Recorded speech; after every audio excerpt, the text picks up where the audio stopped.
Okay, so we just took a look at PR Web and PR Log. Now let's move on to the last phase, which is promotion.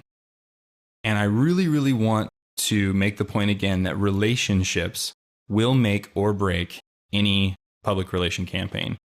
All the work that you're going to be doing here isn't really going to get you that far unless you have relationships with journalists and bloggers. Now, when you first start out, you're not going to have many relationships with bloggers, and that's okay.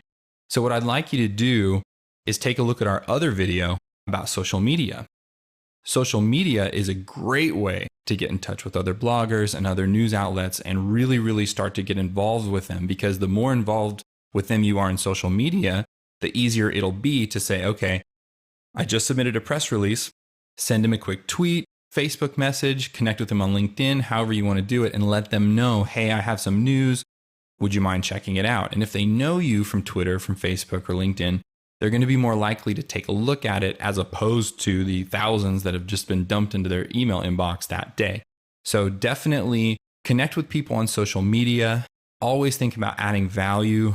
Don't be overly self-promotional. Of course, at some point you want to promote your content and you want to ask them, hey, can you take a look at what I'm doing? But don't always do that. When they tweet about something, respond, join the conversation, be active in the same groups they are. Always think about how you can add value. And if you're doing that 80% of the time, the 20% of the time when it comes time to promote your content, they're going to be much more responsive than if you've just been constantly hounding them to write about you. So always think about adding value and being social with these folks. So the next thing that I wanted to talk a little bit about, which is a really interesting effect that happens here, and the same thing happens with social media, is a ripple effect.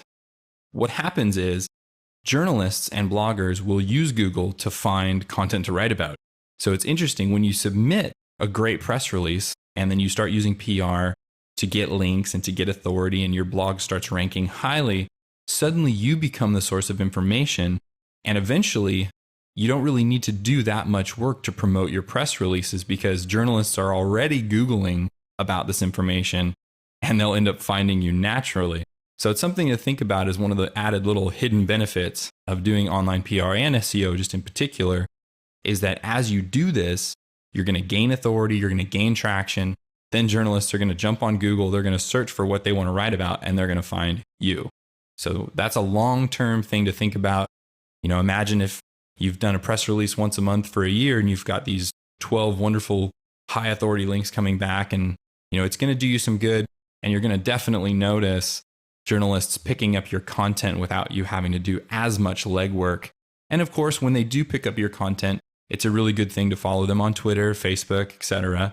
Connect with them, thank them for writing about you, pick up the phone and call, always nurture that relationship. And the more you can do that, the better off you will be long-term, and it will just sort of snowball over time. So definitely always keep in touch with the folks that do write about you. Okay, so in conclusion, always focus on the relationships with these high authority journalists and bloggers. Always add value. Always think about how you can help them. You know, they've got a tough job. They've got a lot of stuff coming onto their desks. So definitely make sure to do your research, write something relevant, write something that's going to easily grab them, focus on that headline and body content. Then, of course, you do get some links back. So focus on getting some good keywords in those links and building your authority that way. We talked about PR Web and PR Log. Those are definitely some great places to start, especially PR Log because it is free. But you might want to think about working your way up to PR Web because it does have a lot of reach and a lot of authority. And then again, build a relationship. Don't be overly self-promotional, but definitely work on talking to these people, adding value. And eventually, when you're ready, ask them to write about you. And if you've built a relationship and you've spent that time, they will be much more receptive. And getting picked up by these news outlets will give you some fantastic link authority. It's link authority that not a lot of blogs work for. So if you're going to put in that legwork, it's really going to pay off in the long run.